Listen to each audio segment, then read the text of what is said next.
Thanksgiving night was supposed to be quiet. Leftover turkey, football murmuring from the living room, the soft hum of my oxygen concentrator keeping my lungs from collapsing in on themselves. I was seated at the dining table when the machine made a sound I'd heard too many times before. Short, sharp beeps. Low oxygen. My fingers trembled as I reached for the dial. Age does that. So does COPD. Before I could fix it, I heard a laugh. Not concerned, not startled, amused. "Oh, wow," Emily said, already lifting her phone. "You seeing this?" She zoomed in on my hands, shaking as I adjusted the tubing. "Dad, hold still," she said mockingly. "This is unreal." Then she turned the camera toward herself, smiling wide. "Guys, look, he literally can't breathe without his little robot friend." Her sister-in-law's voice chimed in from the couch. "That's dark." Emily shrugged. "I'm being realistic. How long do you give him? 2 months? Christmas, maybe?" She leaned closer, lowering her voice like she was sharing a secret. "Once he's gone, we can finally live like normal people instead of babysitting a walking hospice case." I looked up. She was filming my face now. Our eyes met through her phone screen. I smiled. "Emily," I said calmly, "you might be surprised how much time I still have." She scoffed and stopped recording. What she didn't know was that the small black fob on my keychain wasn't just a flashlight. It was a recorder, and it had been running for 3 weeks. My name is Arthur Cole. I'm 71 years old, and at one point in my life, I was worth over $180 million. I founded a logistics software company in the late 80s, grew it from a garage operation into an industry standard, and sold it to a multinational firm in 2018. After taxes and trusts, my personal estate now sits at $7.9 million. My wife, Linda, died of ovarian cancer in 2021 after 41 years of marriage. After she passed, my son Daniel moved closer, with his wife, Emily. At first, I was grateful. That gratitude didn't last long. It started with small restrictions. "You shouldn't drive the kids," Emily said one afternoon. "What if something happens?" Something. Her word for my breathing issues, like I was unstable, dangerous. Then came the exclusions. Birthday parties moved without telling me, dinners, plans that I somehow never heard about, stories told about my confusion and memory slips that never happened. By November, I realized something chilling. Emily wasn't just isolating me. She was rewriting me. And that Thanksgiving recording, that was only the beginning, because what my recorder captured next would change everything. You think what she said to my face was cruel? Wait until you hear what she said when she thought I wasn't listening. Isolation doesn't happen all at once. It's not a door slamming shut. It's a series of quiet locks turning while you're still inside the house. By early October, I noticed my phone didn't ring as often. When I called Daniel, it went to voicemail more frequently. Emily always followed up later with a text. "Sorry, Arthur was resting. He seemed confused earlier. Doctor says too much stimulation isn't good." I never said those things, but people believed her. Tyler's 9th birthday came and went without an invitation. When I showed up at my own house, the place was empty, balloons gone, cake crumbs wiped clean. "Oh," Emily said later, feigning surprise, "we moved it last minute, less stress for you." Later that night, I overheard my granddaughter whisper into Daniel's phone, "Why doesn't Grandpa come anymore?" "He's sick, sweetheart," Emily answered quickly. "He needs rest." Lie. I was fine that day, better than I'd been in weeks. By November, the narrative was spreading. My brother called me. "Arthur," he said cautiously, "Emily's worried about you. She says you're forgetting conversations." "I'm not." She showed me texts. I asked to see them. They didn't exist. When I confronted Emily, she smiled gently. "Oh, you probably don't remember sending them. That's okay. It happens." That sentence chilled me more than any diagnosis, because it wasn't concern, it was strategy. Then came the money questions. Casual at first. Do you still manage your investments? Who advises you financially? Maybe Daniel should help oversee things. I'd negotiated mergers with Fortune 500 companies. Now I was being treated like I couldn't balance a checkbook. The worst part? She did it with a soft voice, a caring expression, always in front of witnesses. But when she thought no one important was around, "He's a burden," I heard her say once on the phone. Just sitting there, wasting money on machines. That was the moment I bought the recorder. Legal, small, voice activated. And for 3 weeks, it captured everything. The conversation that changed my life happened on November 26th. Emily was in the kitchen, pacing. She didn't know I was nearby. She was talking to her sister. "I swear, if he doesn't die soon, I'm going to lose it," Emily said. I froze.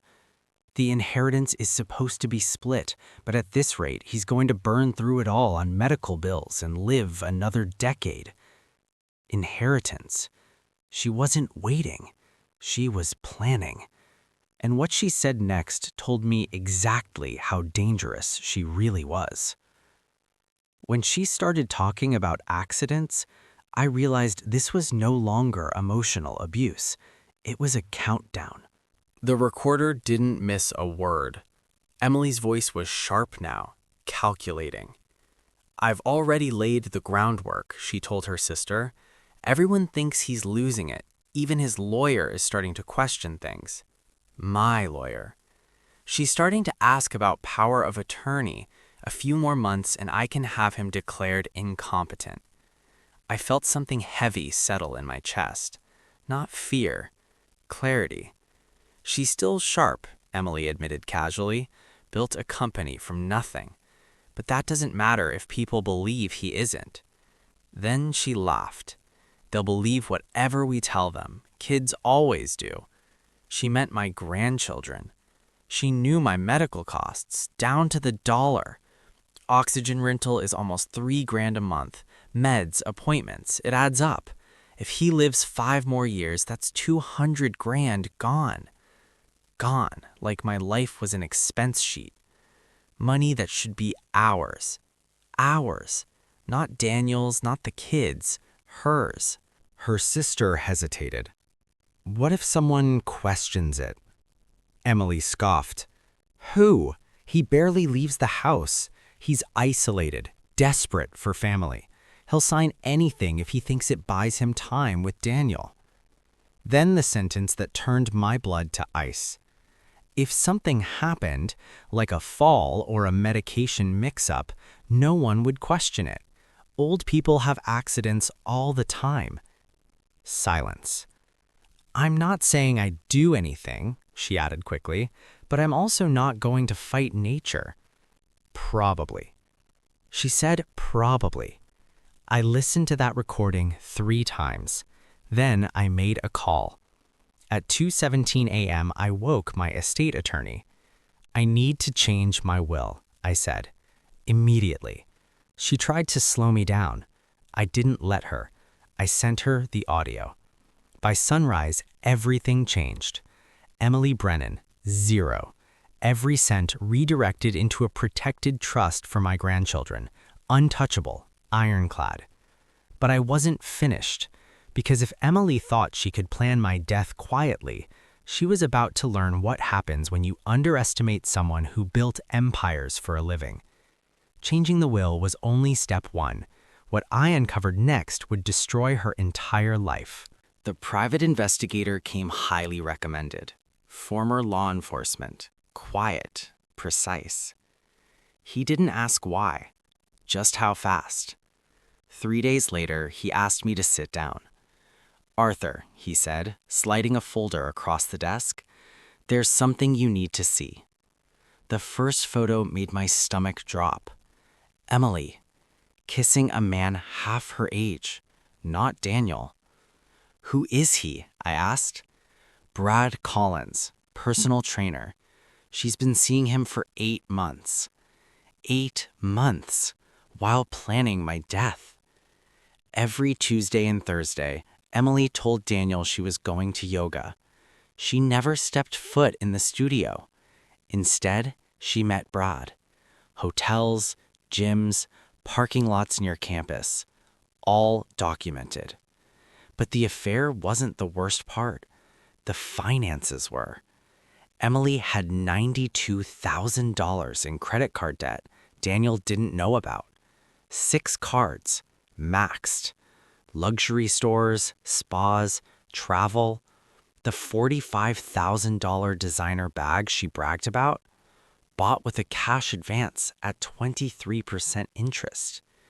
She's been spending like someone who expects a windfall, the investigator said, because she was. Then came the loans, personal loans, private lenders. She listed my inheritance as collateral, quoted timelines, elderly father-in-law, declining health, expected payout within 2 years. She had turned my death into a business forecast, and it got worse.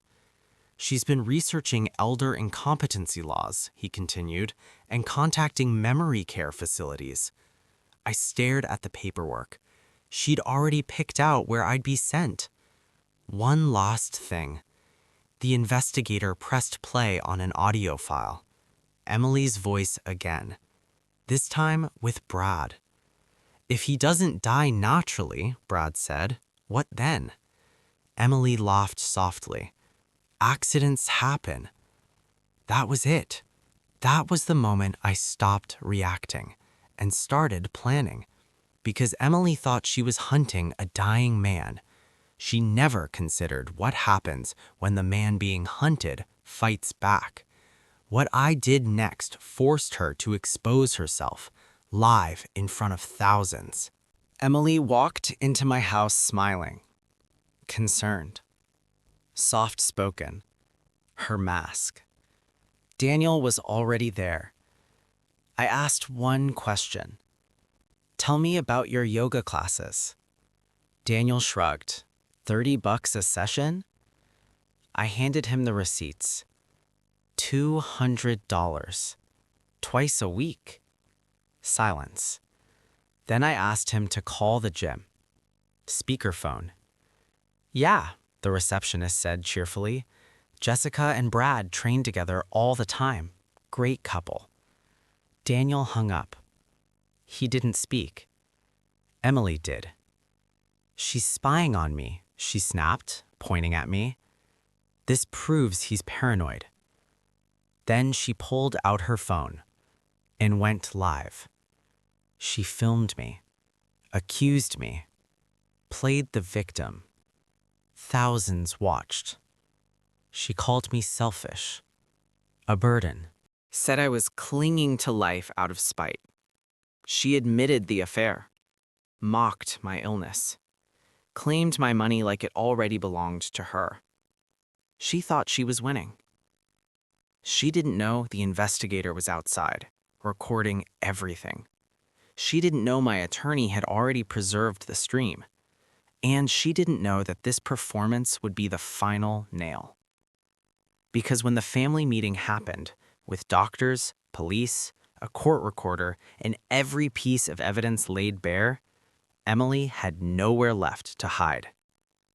And when she finally said, "Yes, I meant all of it," that was the moment she lost everything. The consequences didn't come slowly. They came all at once. The conference room was quiet when Emily arrived. She looked confident, prepared. She brought documents meant to prove I was incompetent. What she didn't expect was evidence proving she was dangerous. Audio played, photos displayed, financial records exposed.